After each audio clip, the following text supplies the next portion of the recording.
The information provided in this video is for educational and entertainment purposes only and does not constitute professional financial, legal, or academic advising. Higher education funding, including eligibility for grants and scholarships, is subject to changing federal regulations, institutional policies, and individual financial circumstances. While we use historical data and current trends to illustrate these concepts, there are no certainties in financial aid outcomes. Viewers are strongly encouraged to conduct their own due diligence, consult with a certified financial aid advisor, and review official guidelines from the U.S. Department of Education and specific university financial aid offices before making any financial commitments. Right now, there is over $30 billion in free college money left on the table every single year in the United States. That is not a typo. Every year, thousands of American undergraduates walk across a graduation stage carrying 5 or 6 figures of high-interest debt, unaware that they could have bypassed a massive portion of that burden simply by understanding the mechanical differences between a grant and a scholarship. Most students treat these terms like synonyms, but that mistake is exactly why the average student loan debt in the U.S. continues to climb toward $40,000 per borrower. If you think your family makes too much money for grants, or if you think your GPA is too low for scholarships, you are operating on fragmented information that is costing you thousands of dollars in interest-bearing loans. Today, we are closing the loop on the great American tuition crisis. By the end of this deep dive masterclass, you will understand how to navigate the complex ecosystem of gift aid, how to leverage institutional data to find hidden funding, and how to position your undergraduate profile to maximize your potential for non-repayable funding. To master the landscape of American higher education funding, we must first deconstruct the fundamental pillar of the industry, gift aid. In the United States, gift aid is defined as any form of financial assistance that does not need to be repaid and does not require the student to work for the funds, unlike federal work-study. However, within this category, grants and scholarships function as two entirely different financial instruments with distinct entry requirements, maintenance protocols, and long-term implications for your student account. Grants are primarily categorized as need-based aid. When we talk about grants in a professional financial aid context, we are looking at a formulaic determination of a student's financial capacity. The cornerstone of this process is the free application for federal student aid, or FAFSA. This document generates a student aid index, which institutions use to determine how much gap exists between what a family can theoretically contribute and the total cost of attendance. The most prevalent example of this is the federal Pell Grant. Historically, the Pell Grant has served as the foundation of federal student aid. It is specifically reserved for undergraduate students who display exceptional financial need.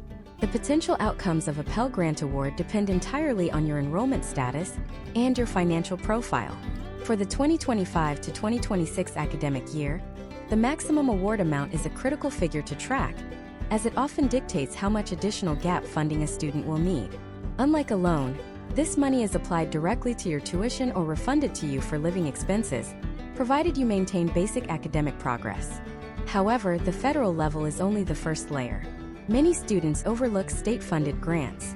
For example, programs like the Cal Grant in California or the Texas Grant in Texas offer substantial funding based on residency and financial need. These programs are often first come, first served, meaning the data shows that students who file their financial paperwork on the very first day the window opens have a statistically higher likelihood of securing these funds before the state's budget is exhausted. This is where the speed of filing becomes a professional strategy rather than a suggestion. Moving to the other side of the coin, we have scholarships. While grants are generally concerned with your past and present financial situation, scholarships are focused on your merit, your identity, or your potential. This is merit-based aid. It is a competitive marketplace where the university or a private organization is essentially buying your talent to improve their own institutional profile. If a university has a goal to increase its average SAT score or bolster its engineering department, they will deploy merit scholarships to attract high-performing students. There are 3 main tiers of scholarships that every American undergraduate must distinguish. First, there are institutional scholarships. These are often the largest awards you will receive. They come directly from the college's endowment. Case studies of top-tier private universities show that while their sticker price might be $80,000 a year, the average student pays significantly less because the institution applies a discount rate in the form of an institutional scholarship. Understanding a school's common data set can reveal how much they typically award to students in your GPA bracket. Second, there are local scholarships. These are smaller awards, perhaps $500 to $2,000, provided by local businesses, Rotary clubs, or community foundations. While they seem small compared to a full-ride institutional award, the competition pool is drastically smaller. You aren't competing against 50,000 applicants, you might be competing against 50. In a professional funding strategy, stacking 10 local scholarships can effectively cover the cost of books, fees, and personal expenses for an entire 4-year degree. Third, there are national scholarships. These are the prestige awards like the Coca-Cola Scholars Program or the Gates Scholarship. These are highly competitive and often require multiple rounds of essays and interviews. While the odds are lower, the historical trends show that these awards often provide more than just money. They provide a network of high-achieving peers and professional mentoring that can be more valuable than the cash value of the scholarship itself. The critical difference that many undergraduates miss is the concept of renewability.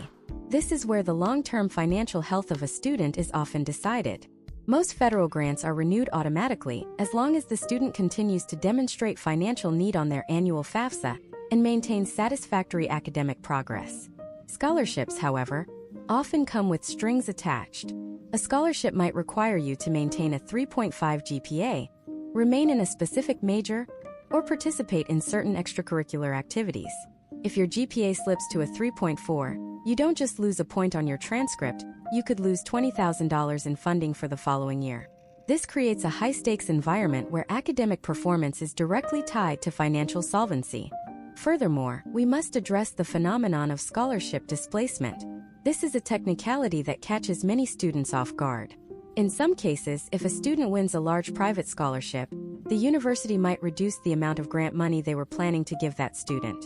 This is because the total amount of aid a student receives cannot exceed the school's officially calculated cost of attendance. Professional navigators of the financial aid system know to ask a university's financial aid office about their displacement policy before they spend hundreds of hours applying for outside awards.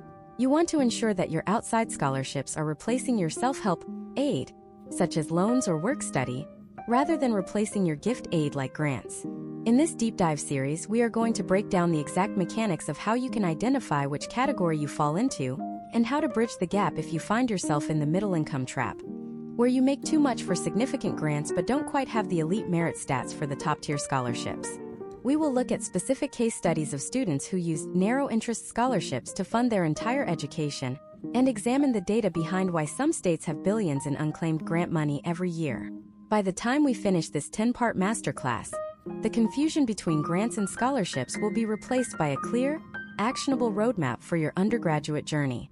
To truly grasp the 2026 financial aid landscape, we have to look at the engine that powers the entire system: the free application for federal student aid, commonly known as the FAFSA.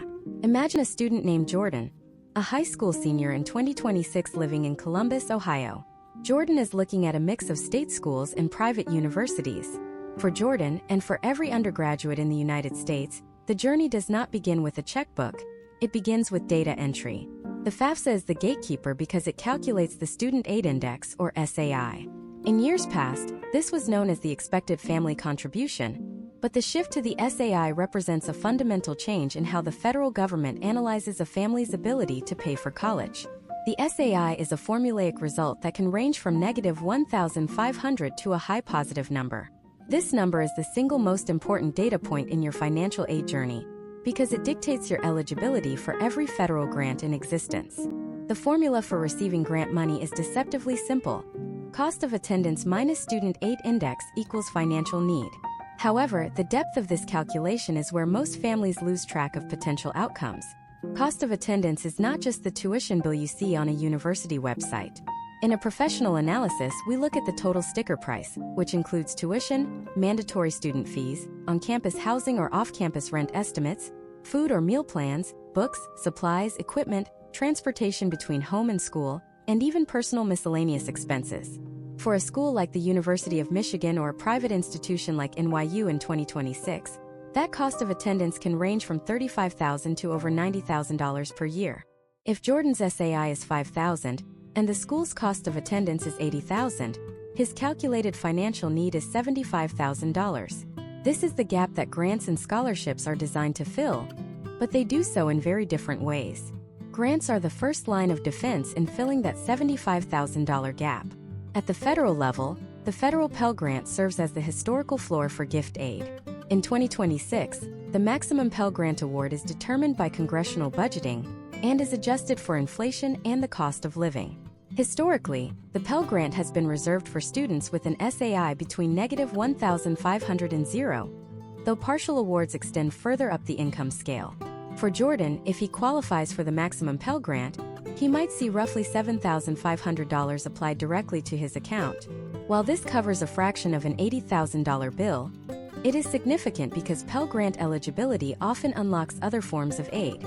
For instance, being a Pell recipient frequently makes a student eligible for the Federal Supplemental Educational Opportunity Grant, or FSEOG.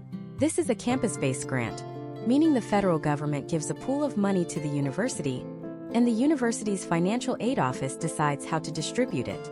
Because FSEOG funds are limited, the potential outcome for a student often depends on how early they filed their FAFSA. Historical trends show that students who submit their paperwork within the first 30 days of the window opening are significantly more likely to receive these discretionary federal grants than those who wait until the spring. Beyond the federal level, Jordan must look at state-level grants. In 2026, state governments have increasingly moved toward workforce-aligned grant funding. In states like Ohio, Tennessee, or New York, there are specific grants designed to keep students in state.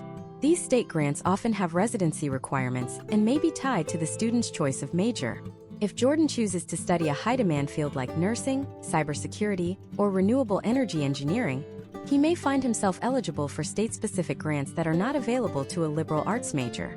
These programs are often funded as last dollar or first dollar programs.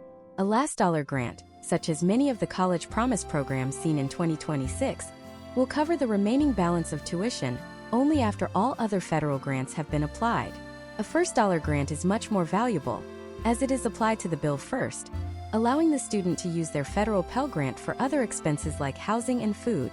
Now let us transition into the mechanics of scholarships, which operate on a completely different psychological and financial frequency.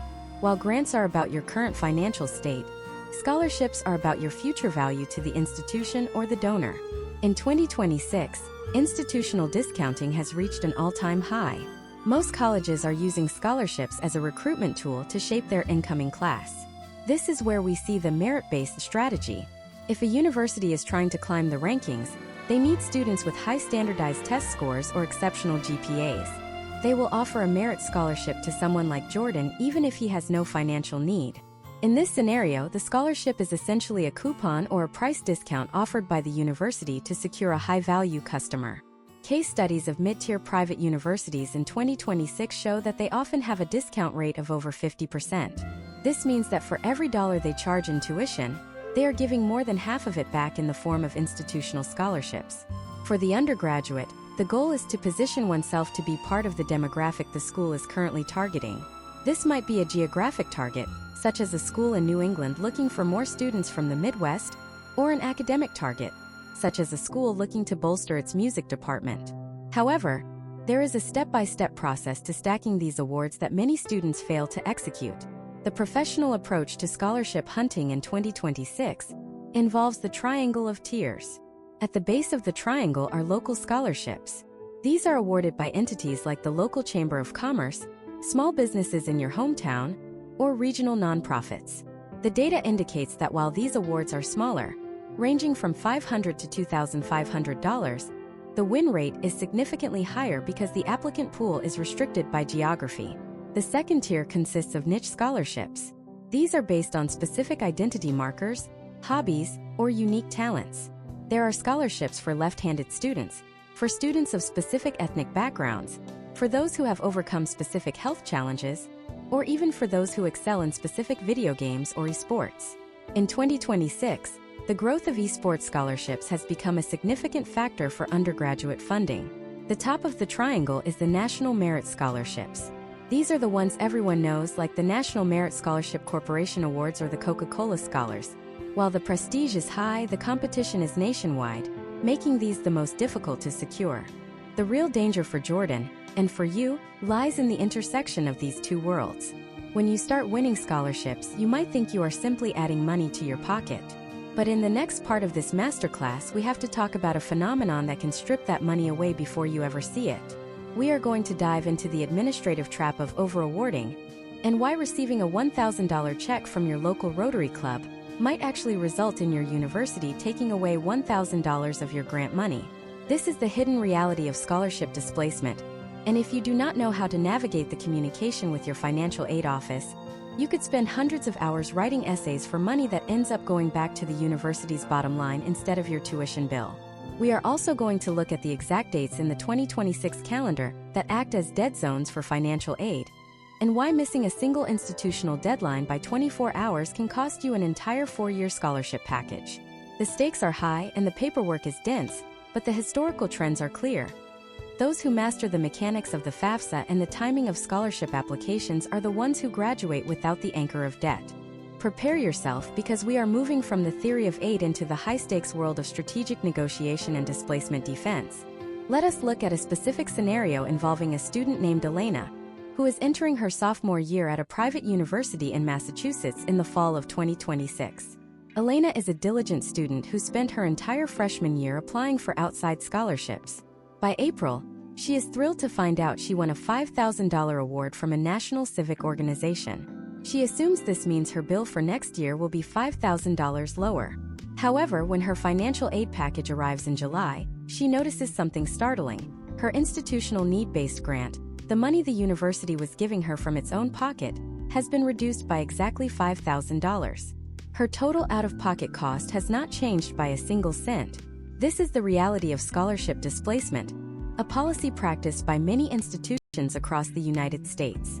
To the university, that outside scholarship simply reduced Elena's calculated financial need, allowing the school to take back their grant money and give it to another student. To defend against this, you must understand the hierarchy of aid reduction. When a university receives notice of an outside scholarship, they are legally required to ensure the total aid does not exceed the cost of attendance. However, they have discretion over which parts of your aid package they cut first. A professional grade strategy involves reaching out to the financial aid office the moment you win an outside award. You do not wait for the bill. You send a formal, polite inquiry asking for their policy on outside scholarship integration. In your communication, you should explicitly request that the outside funds be used to reduce your self-help aid first. Self-help aid includes federal student loans and work-study requirements. If Elena had successfully negotiated this, the university would have kept her $20,000 grant intact, and instead reduced her $5,500 federal unsubsidized loan down to $500. This shift saves Elena thousands of dollars in long-term interest and principal payments, even though the immediate bill looks the same. Historical trends suggest that schools are more likely to honor this request if the student can demonstrate that the outside scholarship was awarded for a specific purpose, such as books or equipment, which can sometimes be categorized outside the standard tuition and fees bracket. Now, let us move into the high-stakes world of the financial aid appeal, technically known as professional judgment. Imagine the Miller family in 2026. They filed their FAFSA using tax data from 2024, as per the prior year rule. In 2024, the family was stable with 2 incomes. However, in early 2026, one parent faced a significant medical emergency that led to a loss of income and high out-of-pocket expenses. On paper, the FAFSA says they are wealthy enough to contribute $15,000. In reality, their bank account is depleted. This is where the standard grant formula fails, and the professional judgment process begins. A successful appeal is not a plea for sympathy. It is a presentation of data. You must provide a line-item comparison between the financial year reported on the FAFSA and your current financial reality.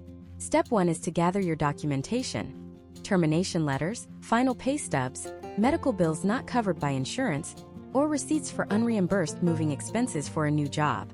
Step 2 is to contact the financial aid office and ask for their specific special circumstances appeal form. Do not just send an email to a generic inbox. Every school has a unique protocol. Step 3 is writing the narrative. You must be concise. Explain the change in circumstances, the date it occurred, and the precise financial impact. Historical trends in 2026 show that universities are increasingly receptive to appeals that involve elder care expenses or unexpected changes in household size. as these are seen as non-discretionary shifts in a family's ability to pay. Case studies of successful appeals often show a common thread. The student provided a specific number they were asking for, backed by evidence. If you simply say you need more money, the officer has to guess. If you say that a $4,000 increase in your grant would allow you to avoid taking out a private high-interest loan, you are giving them a clear target that aligns with their mission of student retention. Remember, in 2026, colleges are businesses that care deeply about their yield and retention rates. They do not want to lose a student over a few $1,000s if that student is otherwise a perfect fit for their campus. While we are on the subject of complex forms, we must address the CSS profile. While the FAFSA is the gateway for federal and state grants, about 200 of the most prestigious private colleges in the U.S. require the CSS profile to award their own institutional scholarships and grants. If you are applying to an Ivy League school, a top-tier liberal arts college, or a major private research university in 2026, the CSS profile is your primary hurdle. This form is significantly more invasive than the FAFSA. It asks about the value of your primary residence, your retirement accounts, and even the financial status of non-custodial parents in cases of divorce. The strategy for the CSS profile is different because it uses the institutional methodology rather than the federal methodology. This means the school has more leeway to decide what counts as an asset. For example, some schools will ignore your home equity, while others will count every penny of it toward your ability to pay. When you are looking for grants at these institutions, you need to research their specific CSS profile. Historical data shows that some private schools are more generous with middle-income families than public state schools are, simply because their endowments allow them to meet 100% of demonstrated need.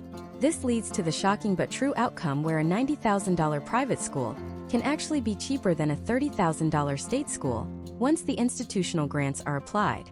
But there is a catch that often ruins a student's chances before they even get an acceptance letter: the timing of these forms. In the 2026 cycle, the priority deadlines are becoming more aggressive. If you miss a priority deadline for a scholarship or a grant, you aren't just late, you are often disqualified.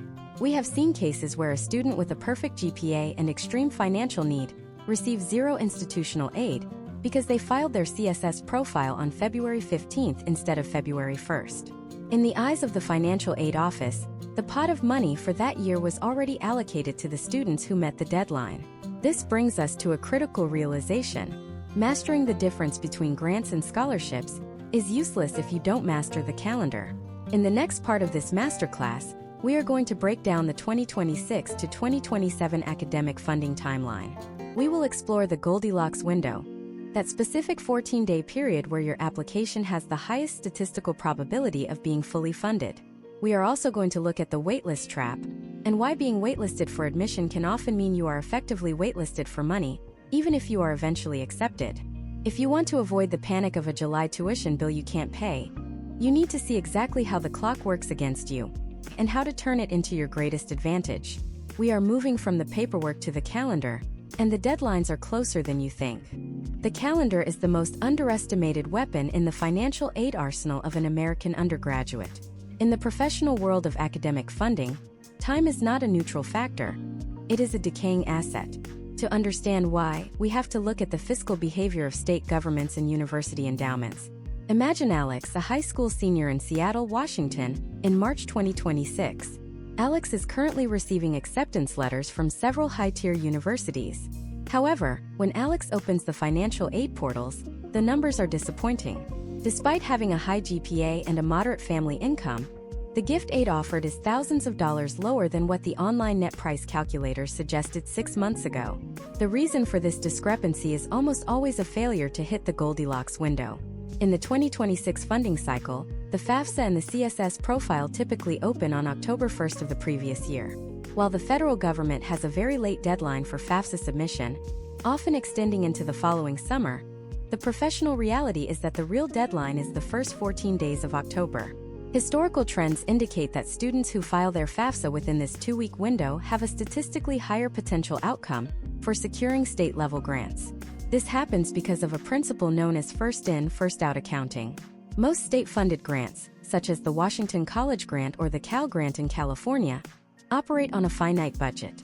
Once the state legislature allocates a set amount for the fiscal year, That money is distributed to eligible students in the order their verified data is received.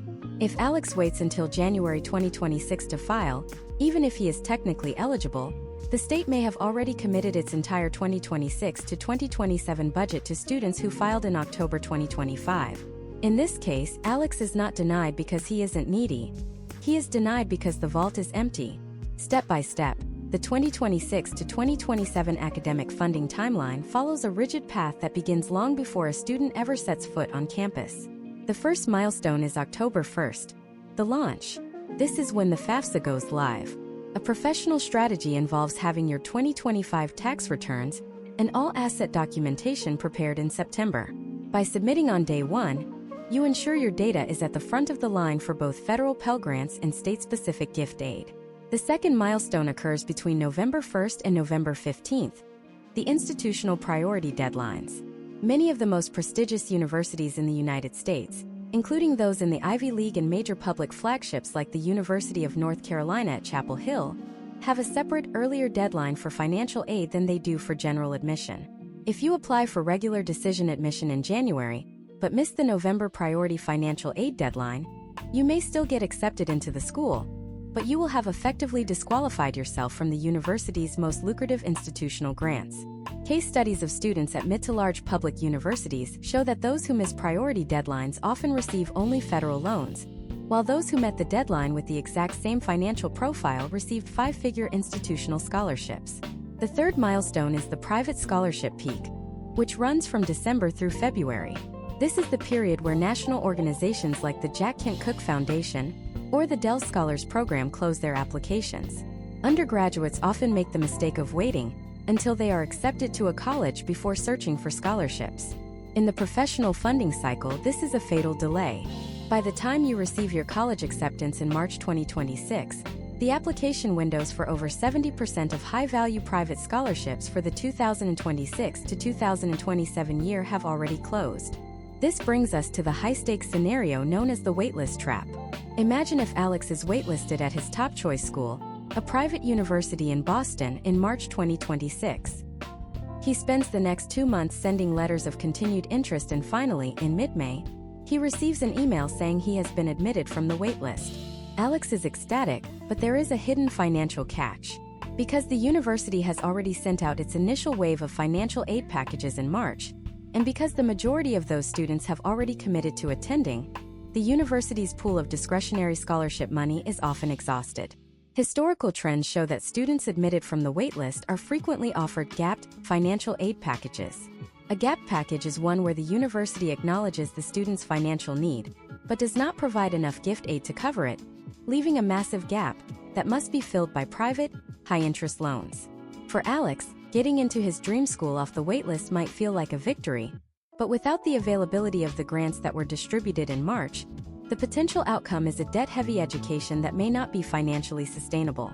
In a deep-dive analysis of waitlist data, we see that unless a school is need-blind and committed to meeting 100% of demonstrated need for all students, those admitted late in the cycle are at a distinct disadvantage. Furthermore, we must address the 2026 specific phenomenon of the re-verification cycle. Many undergraduates believe that once they secure a scholarship or grant for their freshman year, the work is done. This is a dangerous assumption. Professional aid management requires an annual refiling of the FAFSA and, in many cases, a reapplication for departmental scholarships.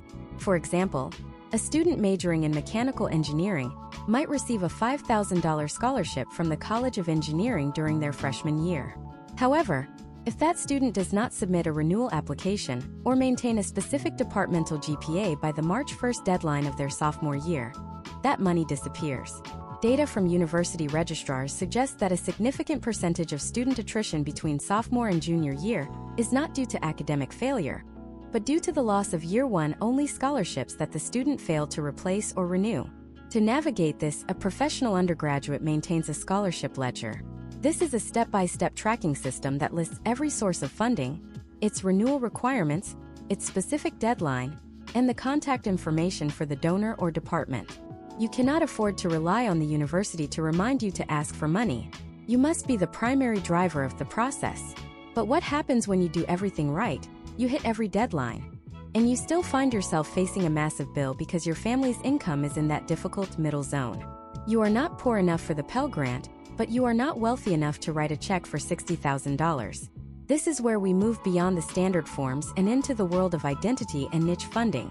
In the next part of this masterclass, we are going to explore the hidden world of non-academic scholarships, funding based on your heritage, your hobbies, your geographic location, and even your parents' employers. We will look at how to find the unclaimed billions that are tucked away in small community foundations and how to build a scholarship portfolio that stacks these smaller awards to create a full-ride outcome. The calendar was your first hurdle. Now we are going to look at the specialized search strategies that separate the average applicant from the fully funded scholar. We are going into the niche, and the results might surprise you. To understand how a student can bypass the heavy reliance on federal grants and merit-based institutional aid, we have to explore the specialized world of identity and niche funding. This is where the undergraduate transition moves from being a passive recipient of a financial aid package to being an active hunter of capital. Imagine a student named Marcus, living in Charlotte, North Carolina, in the spring of 2026. Marcus has a 3.2 GPA and a family income that sits right in the middle of the American demographic. He does not qualify for a significant Pell Grant, and his GPA is not high enough to trigger the automatic $20,000 merit scholarships from top-tier private universities. Marcus is in what we call the funding gap. For students like Marcus, the traditional paths are blocked, which means he must pivot to the identity and niche pillars of the scholarship market. The first pillar is identity-based funding, which goes far beyond just race or ethnicity. In 2026, the data shows that organizations are increasingly focused on first-generation status, which is defined as a student whose parents did not complete a 4-year degree in the United States. If Marcus is the first in his family to attend college, he enters a massive ecosystem of support designed specifically to increase social mobility. Case studies of organizations like the Hispanic Scholarship Fund or the United Negro College Fund show that while these are national names, they manage hundreds of individual sub-scholarships with very specific criteria. For example, there might be a fund specifically for first-generation students from the South who are majoring in architectural history. The potential outcomes for these highly specific awards are much higher than for general scholarships because the applicant pool is naturally restricted by the criteria. Beyond heritage and first-gen status, we must look at professional and employer-based connections. This is one of the most frequently ignored sources of gift aid in the American system. Many undergraduates in 2026 work part-time jobs in the service or retail sectors. Historical trends show that companies like Starbucks, Chick-fil-A, and Walmart have expanded their tuition assistance and scholarship programs to be a core part of their employee retention strategy. For instance, an undergraduate working 20 hours a week might be eligible for $2,500 to $5,000 a year in direct scholarship funding. But the search does not stop with the student. Marcus needs to look at his parents' employers. Many labor unions, trade associations, and large corporations offer scholarships exclusively to the children of their employees. These are often buried in human resources manuals or employee benefit portals. In a professional funding search, the step-by-step process involves the student interviewing their parents about every organization they belong to, from the local credit union to the Veterans of Foreign Wars or the local Masonic Lodge. Each of these organizations represents a potential source of non-repayable aid that is completely independent of the University Financial Aid Office. The second pillar is the geographic niche, often referred to as the Community Foundation Gold Mine. Every major city and many rural counties in the United States are served by a community foundation. These foundations manage the philanthropic legacies of local families and businesses. In 2026, the Community Foundation of Western North Carolina, or the Foundation for the Carolinas, might manage over 100 different scholarship funds. The beauty of these funds is that they are hyper-local. A scholarship might be reserved only for graduates of a specific high school in a specific zip code who played a specific instrument in the band. Because these requirements are so narrow, some of these scholarships receive fewer than 5 applications a year. This is the reality behind the headline of billions in unclaimed money. The money is not literally unclaimed because people do not want it. It is unclaimed because the intersection of requirements is so specific that many students assume they do not qualify or simply never find the application portal. To capitalize on this, the student must execute a localized search strategy. Step 1 is to identify the community foundations in your home county and the county where your university is located. Step 2 is to download the Universal Scholarship application that many of these foundations use. This allows you to fill out one form that automatically screens you for dozens of different funds. Step 3 is to look for the outlier awards. These are the niche talent or hobby-based scholarships. In 2026, there are scholarships for everything from competitive bowling and equestrian sports to creative knitting and drone piloting. While a $500 award for a hobby might seem insignificant compared to an $80,000 tuition bill, this is where the scholarship portfolio strategy comes into play. Building a scholarship portfolio is about the volume and stacking of smaller awards. If Marcus wins 10 small, local, or niche scholarships averaging $2,000 each, he has secured $20,000 in gift aid. This is often easier than winning one single $20,000 national award. However, managing this volume requires a professional-level organizational system. You cannot keep track of 50 different deadlines, essay prompts, and recommendation letter requirements in your head. A student must build a tracking ledger that includes the name of the award, the specific donor, the application deadline, the dollar amount, and the renewal status. In 2026, the most successful students are using project management tools to treat their scholarship search like a part-time job.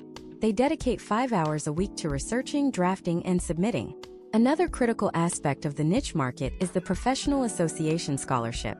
Every major in a university has a corresponding professional organization in the real world. If you are studying accounting, there is the American Institute of CPAs. If you are studying civil engineering, there is the American Society of Civil Engineers. These organizations are deeply invested in the future of their professions and offer scholarships to undergraduates who are already members of their student chapters.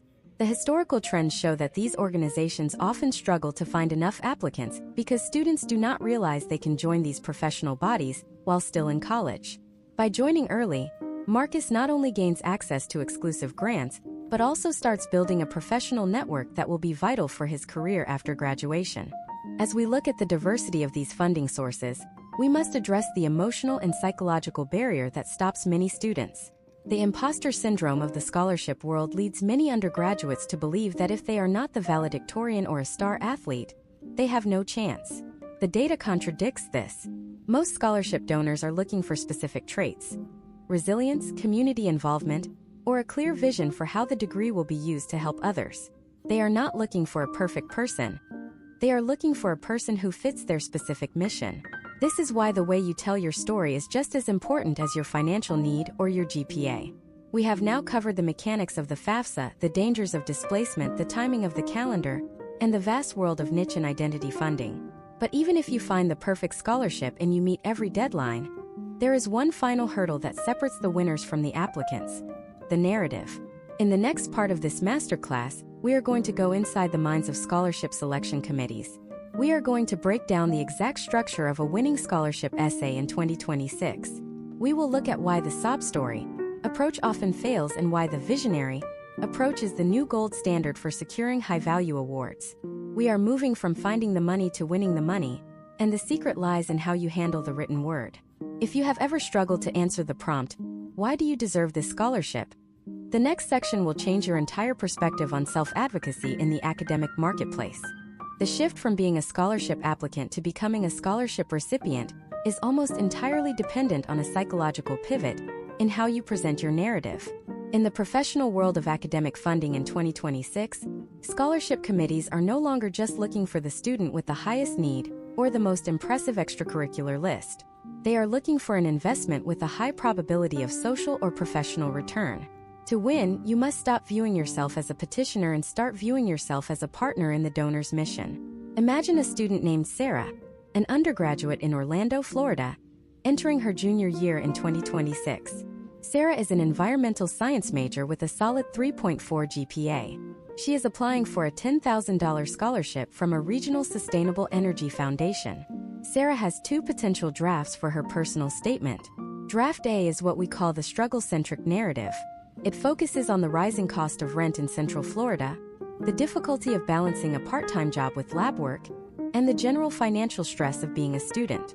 Draft B is the visionary impact narrative. It acknowledges her financial situation briefly but spends 80% of the word count describing a specific project she wants to lead regarding urban heat islands in Orlando. and how this specific $10,000 grant will provide her the time to complete a certification that will allow her to work in city planning immediately upon graduation. In 2026, historical trends show that Draft B has a significantly higher potential outcome for success. Why? Because scholarship committees are composed of human beings who are often exhausted by reading thousands of trauma-based stories. While your struggles are valid and often a necessary part of the context, they should serve as the foundation, not the focus. A professional-grade scholarship essay uses the past to explain the present, but uses the future to justify the funding. To execute this, you need a step-by-step structure that builds momentum. We call this the three-act funding narrative. Act 1 is the anchor. This is your hook. In 2026, you cannot start with a cliché like, "Since I was a little girl, I always wanted to be a doctor." Committees see this thousands of times.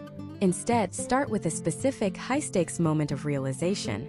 Sarah's anchor might be, standing on the corner of Orange Avenue in July, I realized that the temperature of the asphalt was 10 degrees higher than the grass just 5 feet away, a disparity that is literally costing our city millions in healthcare and cooling. This immediately identifies Sarah as a thinker and an observer. Act 2 is the mechanical bridge. This is where you explain exactly how your education solves the problem identified in Act 1. This is not the place for vague statements. You need to name specific courses, specific professors you are working with, and specific skills you are acquiring. If you are applying for a scholarship, the donor wants to know that their money is buying a specific set of tools. You are telling them, "I am currently taking Urban Planning 301 and Geographic Information Systems. I am learning how to map these heat zones, but I need this funding to focus on my senior thesis rather than taking on extra shifts at the restaurant." This creates a logical link between the money and the outcome. Act 3 is the return on investment. This is where you answer the most difficult question, why you? In a professional scholarship environment, you answer this by describing the world after you graduate. You are not just getting a degree for yourself. You are getting a degree to become an asset to your community. You describe yourself as a future leader, a future innovator, or a future mentor. You are giving the committee the opportunity to say, "We were part of the reason Sarah was able to change the urban landscape of Florida." However, we must address the 2026 reality of artificial intelligence in scholarship applications. Most major scholarship providers and university financial aid offices now use sophisticated AI detection and personality voice mapping software. If you use a large language model to write your essay from scratch, the potential outcome is an immediate disqualification. Committees are looking for the human fingerprint, the specific, idiosyncratic details that a machine cannot simulate. A professional strategy involves using AI for brainstorming or outlining, but the actual prose must be your own. In fact, in 2026, many committees are specifically looking for imperfections in the writing, the unique voice and emotional resonance that prove a real human is behind the keyboard. Case studies of the 2025 to 2026 application cycle reveal that the most successful students are also utilizing a multi-channel narrative strategy. This means their personal statement, their resume, and their letters of recommendation are all singing the same song. If Sarah is positioning herself as a visionary in urban sustainability, her letter of recommendation should not just say she is a good student. It should specifically mention her passion for urban heat mapping. This requires a proactive step-by-step approach. You must provide your recommenders with a brag sheet or a summary of the specific narrative you are pushing. You tell your professor, "I am applying for this sustainability scholarship, and I am focusing on my heat mapping project. Could you emphasize my work in that specific area?" This ensures that when the committee looks at the total package, the evidence for your vision is overwhelming. One more high-level tactic: the niche language integration. Every industry has its own lexicon.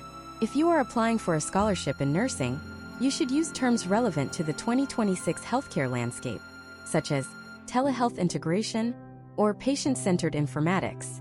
If you are in finance, you might discuss algorithmic ethics or decentralized fiscal policy. By using the language of the profession you are entering, you signal to the committee that you are already an insider. You are no longer just a student. You are a junior professional who is temporarily hampered by a lack of capital. But what happens once you submit that perfectly crafted essay? Many students think the process is over once they hit the send button. This is where the amateurs stop and the professionals keep moving. In 2026, the follow-up protocol is becoming a deciding factor for many mid-sized and local scholarships. We have seen instances where two candidates were virtually tied, and the award went to the student who sent a professional, handwritten thank you note after an interview or a brief email to the scholarship coordinator, asking if they needed any additional documentation. We have moved from the broad theory of grants to the high-precision art of the scholarship narrative. You now have the structure for an essay that doesn't just ask for money but demands an investment. But there is a final, often terrifying hurdle that stands between you and the funds: the scholarship interview. In the next part of this masterclass, we are going to prepare you for the 2026 virtual and in-person interview landscape. We will break down the STAR method for answering behavioral questions, how to handle the tell me about yourself trap, and the specific questions you should ask the committee to prove you are the most prepared candidate they have seen all year. The paper phase is done. Now it is time to step into the room and secure the bag. The room is quiet and the camera is on. In the 2026 academic landscape, the scholarship interview has shifted from a rare formality to a critical standard for high-value awards. If you have made it to this stage, the committee already knows you are qualified on paper. Your GPA, your resume, and your essays have already passed the screening. Now, they are looking for the person behind the data. They are looking for professional presence, emotional intelligence, and a clear alignment with their organizational values. For many American undergraduates, this is the most intimidating part of the process, but it is also where the most significant funding is secured. Imagine a student named David, a junior at a large public university in Texas in 2026. David has been shortlisted for a $15,000 scholarship from a major national engineering association. He is sitting in his dorm room, facing a panel of 4 industry professionals via a high-definition video link. In 2026, virtual interviews are the norm, and the technical execution of your interview is considered part of your professional evaluation. Historical trends show that students who neglect their digital environment are viewed as less prepared than those who treat the virtual space with the same gravity as an executive boardroom. Step 1 for David and for you is the technical setup. This is not fluff. It is part of your professional narrative. Your camera must be at eye level. If you are looking down at a laptop screen, you are physically looking down on the committee, which creates a subtle negative psychological power dynamic. Your lighting should be front-facing to ensure your expressions are clear. In 2026, background choice is also vital. A blurred background is acceptable, but a clean, organized, real-world professional space is often preferred as it shows authenticity. David ensures his desk is clear and his lighting is balanced, creating an environment that signals he is ready for a professional dialogue. Now let us dive into the most dangerous question in the scholarship world. Tell me about yourself. Most undergraduates treat this like an invitation to recite their resume or share their life story starting from elementary school. This is a strategic error. In a professional scholarship interview, this question is an invitation to provide a 3-part elevator pitch. You start with the present, who you are now and what you are currently studying. You move to the past, 1 or 2 key experiences that led you here. You finish with the future, where you are going and why this specific scholarship is the bridge that gets you there. David does not say he likes building things. He says he is an aspiring structural engineer focused on sustainable infrastructure who spent his last summer interning on a bridge retrofit project in Houston, and he plans to use his degree to revitalize aging urban corridors. To answer behavioral questions, the professional standard is the STAR method: situation, task, action, and result. Scholarship committees in 2026 love this format because it forces you to provide data-backed evidence rather than vague platitudes. Let us break down how David uses the STAR method to answer the question. Tell me about a time you faced a significant challenge in a team. The situation. During my junior design project, our 5-person team was tasked with creating a low-cost water filtration prototype, but we lost access to our primary lab mid-semester. The task. We had to find an alternative way to test our flow rate calculations without the standard laboratory equipment. The action. I organized a series of remote testing sites using local community resources and redesigned our timeline to allow for decentralized data collection. I also acted as the primary liaison between the team and our professor to ensure our new methodology met the course requirements. The result. Not only did we finish the project on time, but our filtration model actually exceeded the efficiency of the previous year's lab-tested models by 12%, and I was nominated for a Departmental Leadership Award. By using the STAR method, David has proved he is a leader, a problem solver, and a clear communicator. He did not just say he is a hard worker. He showed it through a structured case study. Another high-stakes moment is when the committee asks about your financial need. This is a delicate balance.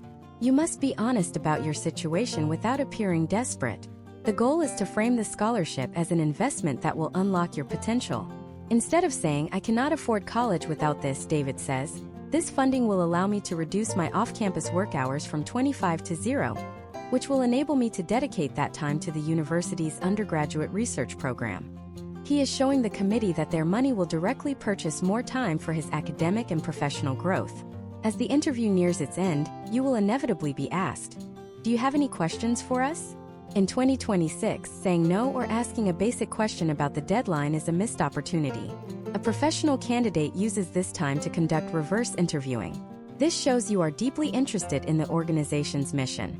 David asks, "I saw that your association recently published a report on the future of smart grid technology. How does this scholarship program aim to support students who are looking to specialize in that specific area?" Or he might ask, "Looking back at past recipients of this award, what are some common traits you have seen in those who have gone on to have the most impact in the engineering field?" These questions flip the script and show that David is already thinking like a member of their professional community. Once the camera turns off, the process is still not over. In the 2026 funding cycle, the follow-up protocol is a major differentiator.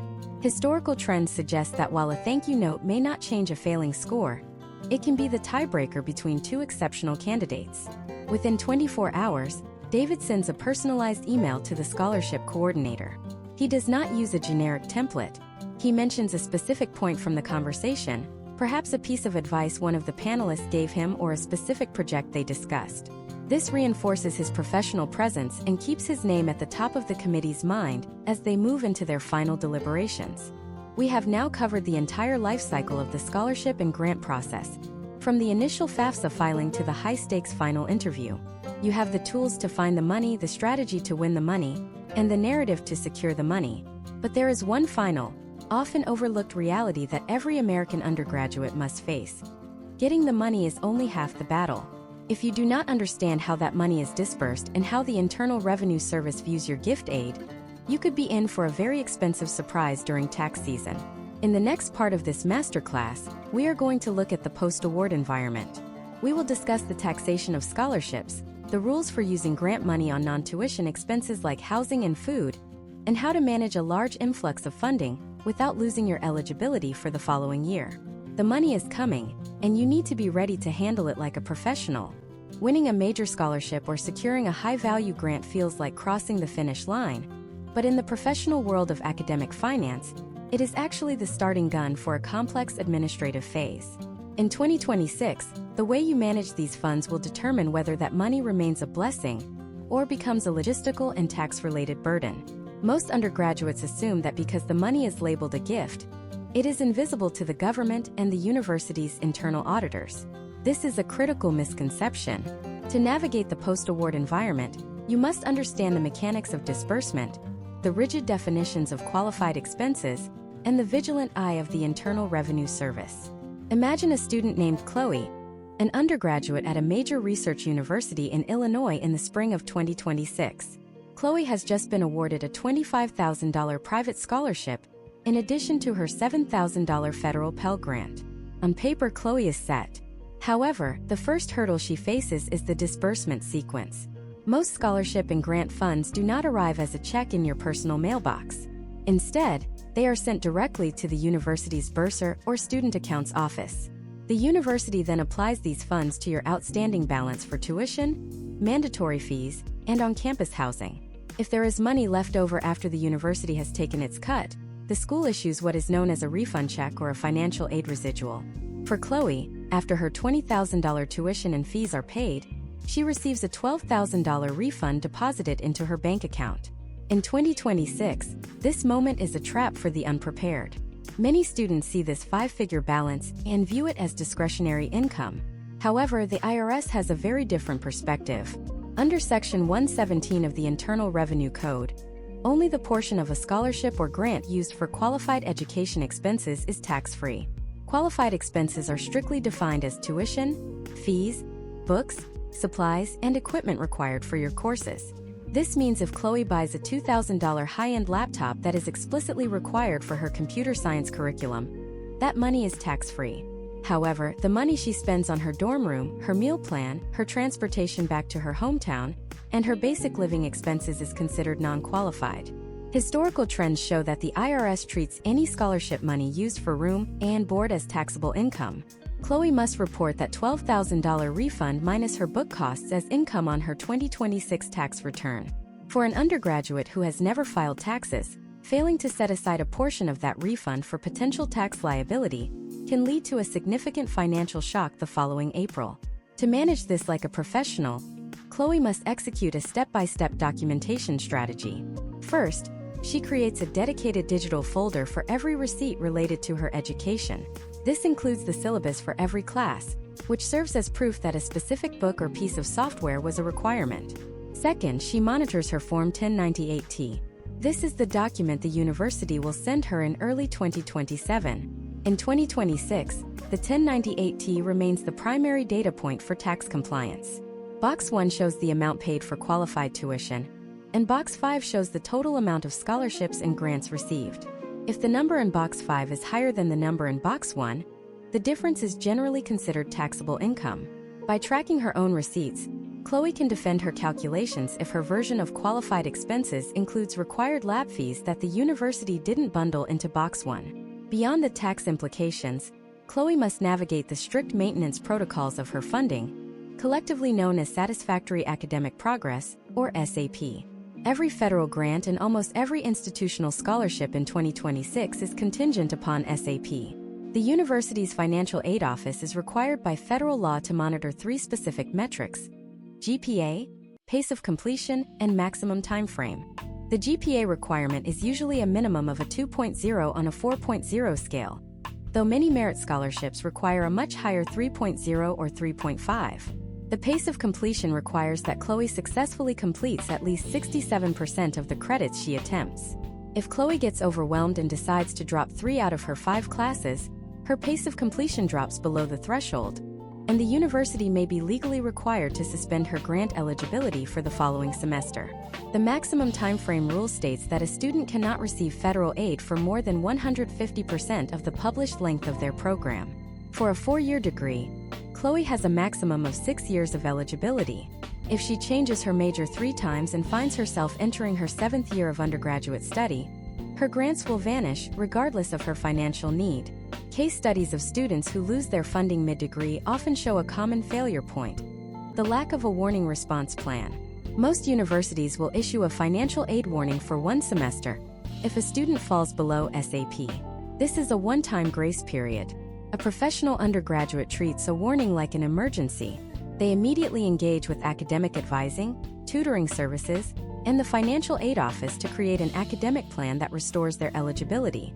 If the student fails to improve during that warning semester, they move into financial aid suspension, where the only way to recover is through a formal appeal process, often involving documented medical or personal emergencies.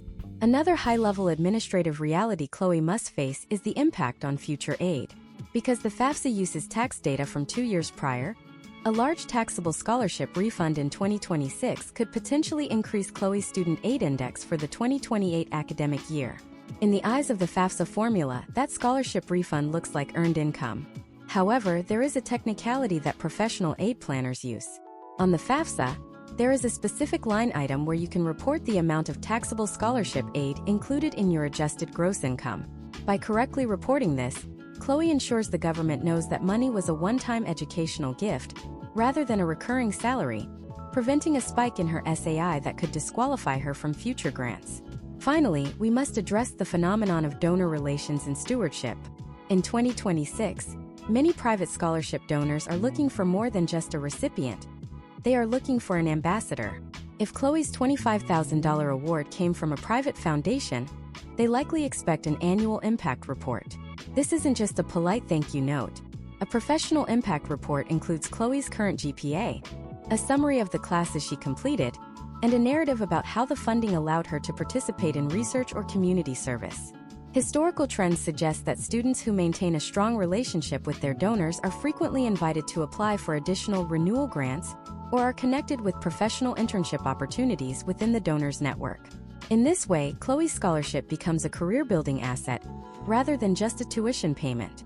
We have now covered the intricate dance of receiving, spending, and reporting your undergraduate funding. You know how to avoid the refund check trap, how to document your way to a lower tax bill, and how to maintain the academic standards that keep the money flowing. But as we move into the final stages of this deep dive masterclass, we have to look at the darker side of the industry. Not every offer of financial help is what it seems. In the next part, we are going to expose the predatory world of scholarship scams and the loan trap disguised as aid. We will look at the red flags of 2026, the marketing tactics that target vulnerable students, and how to distinguish a legitimate institutional grant from a high-interest credit product. The funding landscape is a jungle, and you need to know which paths lead to graduation and which lead to a debt spiral you can't escape. We are going into the shadows of student finance. Prepare to be vigilant. As we move into the deeper shadows of the 2026 financial aid ecosystem, we have to confront a reality that many families ignore until it is too late. The high-stakes environment of American undergraduate funding has birthed a secondary market of predatory actors and deceptive practices that look remarkably like help. In a world where tuition prices are high and student desperation is higher, the line between a legitimate grant and a financial trap is becoming increasingly thin. To protect your future, you must develop a professional-grade radar for the red flags that now permeate the industry. In 2026, these threats are not just simple phishing emails. They are sophisticated, AI-driven operations designed to harvest your data or lock you into high-interest debt products under the guise of gift aid. Imagine a student named Tyler, an undergraduate from Phoenix, Arizona, in the summer of 2026. Tyler is a first-generation student working hard to cover his remaining $8,000 tuition gap. One afternoon, he receives a professional-looking text message from an entity calling itself the National Student Grant Foundation. The message claims that based on his FAFSA data, he has been selected for a $5,000 disbursement.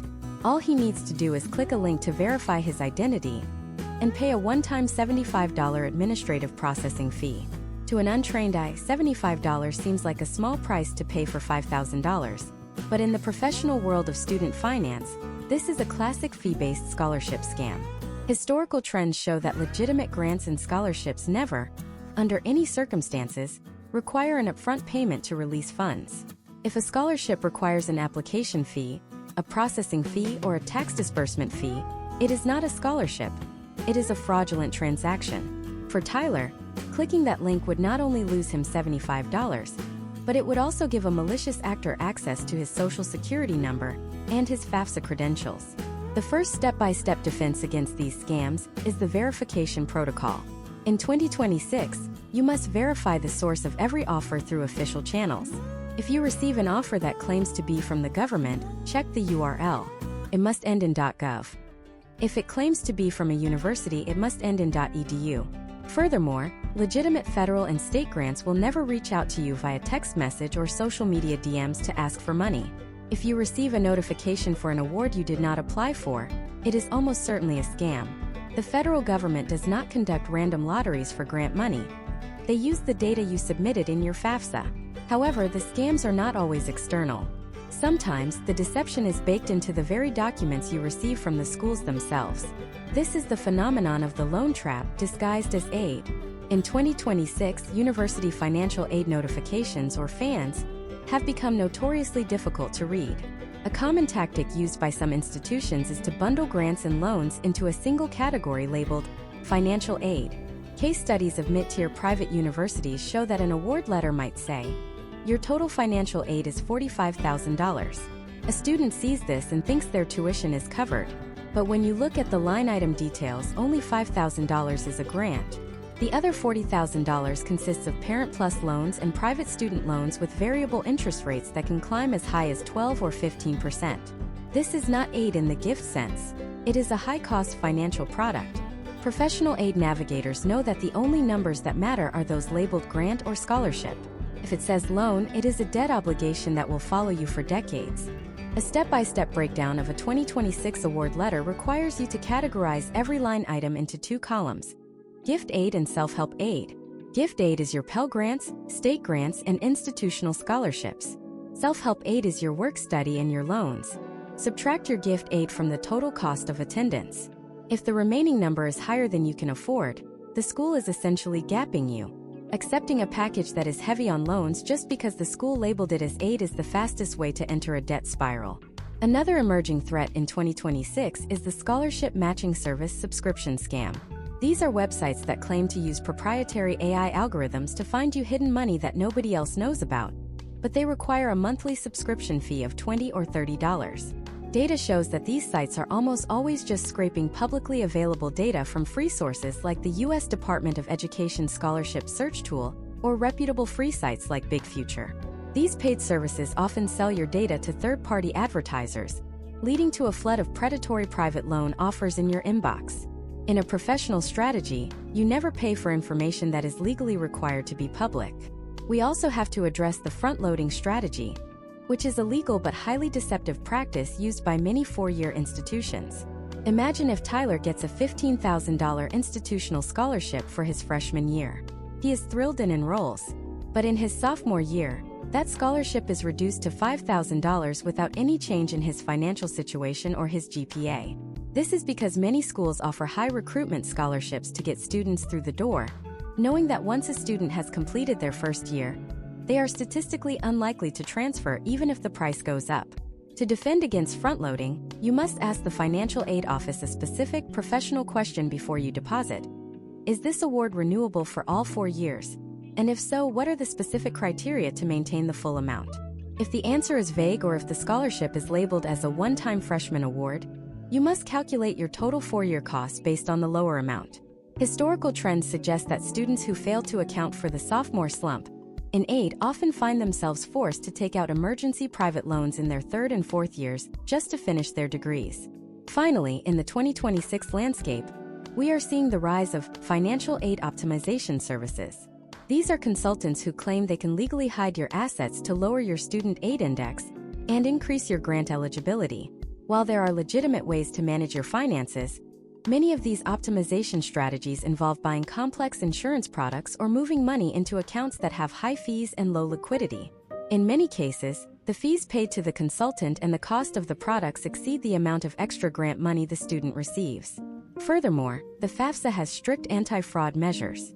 If an optimization strategy is flagged as a misrepresentation of your financial state, the potential outcome is not more money, but a total loss of eligibility and potential legal repercussions. The 2026 funding environment requires you to be a skeptical consumer. You are not just a student. You are a participant in a multi-billion-dollar financial system. Every offer of a grant or scholarship should be treated with professional scrutiny until it is verified. Every award letter should be deconstructed to its bare bones. You must know the difference between the help that sets you free and the help that ties you down. We have explored the mechanics, the timing, the narrative, and now the dangers of the undergraduate funding world. You are now equipped with the armor necessary to survive the jungle of student finance. But there is one final piece of the puzzle. How do you bring all of these strategies together into a single cohesive master strategy for the next 4 years? In the 10th and final part of this deep dive masterclass, we are going to build your 4-year funding roadmap. We will look at how to maintain your momentum, how to level up your scholarships as you move into your upperclassmen years, and the specific exit strategy you need to ensure that the day you graduate is the day you begin your life with financial clarity. The end of the journey is in sight, and the most important moves are yet to come. To master the 4-year funding roadmap, we must shift our perspective from viewing college as a single financial event to viewing it as a recurring business cycle. In the 2026 academic environment, the most successful undergraduates do not just find money once. They manage a rolling portfolio of gift aid that evolves as they progress from freshmen to seniors. The strategy you use to get through the door is rarely the strategy that will carry you across the graduation stage. We are now entering the final phase of this masterclass, building the permanent architecture of your debt-free education. Imagine Isabella, a student in Philadelphia starting her undergraduate journey in the fall of 2026.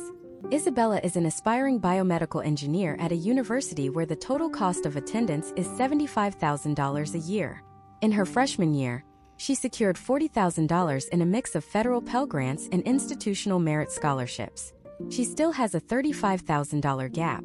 Most students in Isabella's position would simply sign for a $35,000 loan and hope for the best. But Isabella is a professional student navigator. She knows that her sophomore, junior, and senior years offer entirely different categories of funding, that are often less competitive because the applicant pool shrinks as students become distracted by their coursework. In year 1, the focus is foundation and maintenance. For Isabella, this means hitting the ground running to ensure her satisfactory academic progress is beyond reproach. Historical trends show that the first semester is the most dangerous for scholarship retention. If Isabella's $20,000 institutional scholarship requires a 3.5 GPA, and she finishes her first semester with a 3.4 due to the difficulty of transitioning to college-level calculus, she enters the spring semester in a state of financial crisis. A professional strategy involves utilizing every academic resource early. Isabella doesn't wait for a failing grade. She joins the peer tutoring center in week 2. By maintaining her GPA, she secures her existing $40,000. But she also uses year 1 to identify the specific scholarships available only to sophomores. Step by step, Isabella builds her year 2 pivot. In the spring of 2027, while most of her peers are focused on spring break, Isabella is back in the FAFSA and CSS profile portals. She knows that even if her family's income stayed the same, changes in federal formulas or state budget allocations for the 2027 to 2028 year could impact her grant eligibility. But more importantly, she is looking at departmental awards. Many universities have hidden endowment funds that are only unlocked once a student has officially declared their major. Since Isabella has declared biomedical engineering, she is now eligible for a $5,000 scholarship from the College of Engineering that was not available to her as an incoming freshman. She also applies for a residential assistant position for her sophomore year. In 2026, many U.S. universities provide a grant that covers 100% of room and board for residential assistants. By stacking this RA grant with her departmental award, Isabella has effectively closed her $35,000 gap without taking a single loan. Year 3 is the year of professional integration. This is where the funding landscape shifts from general gift aid to career-aligned capital. In 2026, the data indicates a massive surge in research-based funding. Imagine Isabella identifies a professor conducting research on regenerative medicine. Instead of working a retail job for $15 an hour, Isabella applies for an undergraduate research grant. These grants, often funded by the National Science Foundation or private industry partners, provide a stipend of $3,000 to $6,000 per semester. This is the gold standard of undergraduate funding because it pays Isabella to build her resume. Furthermore, year 3 is when Isabella leverages the professional association scholarships we discussed in Part 5. She joins the Biomedical Engineering Society and applies for their National Undergraduate Scholarship. Historical trends show that these professional awards often go to juniors because they have a proven track record in the major. Isabella also looks toward the Gilman Scholarship or the Boren Awards. In 2026, these federal grants provide up to $5,000 or $8,000 specifically for students to study abroad in areas critical to U.S. interests. Because she has managed her portfolio well, Isabella uses these grants to spend a semester in South Korea, gaining international experience while her tuition is covered by her existing institutional aid. Year 4 is the finish line sprint. This is where many students experience aid fatigue and stop looking for money. But Isabella knows this is when the most specialized funds appear. She looks for completion grants. In 2026, many universities have established emergency finish line funds for seniors who are within 30 credits of graduation, but have exhausted their federal eligibility. These are small, non-repayable grants designed to ensure the university's graduation rate remains high. Isabella also begins her transition to the post-undergraduate world. She applies for prestigious fellowships like the Fulbright or the Rhodes. Even if she doesn't win, the process of applying forces her to refine her narrative for the professional world. The exit strategy is the final and perhaps most critical step. As Isabella enters her final semester in the spring of 2030, she conducts a final bursar reconciliation. She ensures that every scholarship she was promised over the last 4 years was correctly applied to her account. She checks for credit balances. If Isabella has overfunded her final semester through her diligent scholarship stacking, the university will issue her a final refund check. Rather than spending this on a graduation party, Isabella follows a professional fiscal plan.